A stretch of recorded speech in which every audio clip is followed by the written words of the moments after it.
বেলের শরবত আবার রেসিপি লাগে নাকি?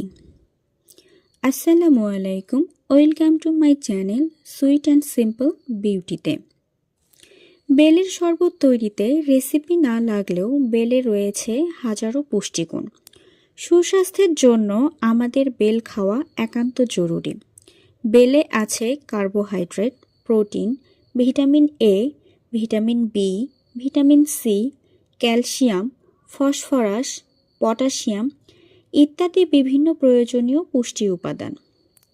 বেল খেলে শরীরের রোগ প্রতিরোধ ক্ষমতা বৃদ্ধি পায়।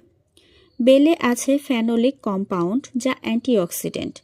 এটি শরীরের ফ্রি রেডিকেল দূর করে এবং বার্ধক্যের ছাপ পড়তে দেয় না। কাঁচা বেল সিদ্ধ করে শরবত বানিয়ে বা পাকা বেলের শরবত খেলে কোষ্ঠকাঠিন্য ভালো হয়। বেলের ফাইবার খাবার দ্রুত হজম করতে সাহায্য করে, এতে হজম শক্তি উন্নত হয়। পাকা বেলে রয়েছে আলসার উপশমকারী উপাদান। যাদের এ সমস্যা আছে তারা বেলের শরবত খেলে উপকৃত হবেন। যাদের পাইলস, অ্যানাল ফেস্টুলা ইত্যাদি মলদ্বারের রোগ আছে তাদের জন্য বেল ভীষণ উপকারী। পাকা বেলে রয়েছে ম্যাথানল নামক উপাদান যা রক্তের সুগারের মাত্রা নিয়ন্ত্রণ করে।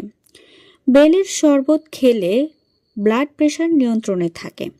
এছাড়া পাকা বেল রক্ত শুদ্ধ করতে সাহায্য করে। বেল ভিটামিন সির একটি উৎস, তাই বেল খেলে ভিটামিন সির অভাবজনিত রোগ স্কারভি প্রতিহত হয়। বেলে আছে অ্যান্টিমাইক্রোবিয়াল উপাদান যা যক্ষ্মা নিরাময়ে ভূমিকা রাখে। ক্লান্ত শরীরে কর্মশক্তি ফিরে পেতে পাকা বেলের শরবত কার্যকরী ভূমিকা রাখে। শরীরের বিভিন্ন ধরনের ব্যথা থেকে মুক্তি পাওয়া যায় বেল খেলে, কারণ বেলে আছে অ্যান্টি ইনফ্লেমেটরি উপাদান।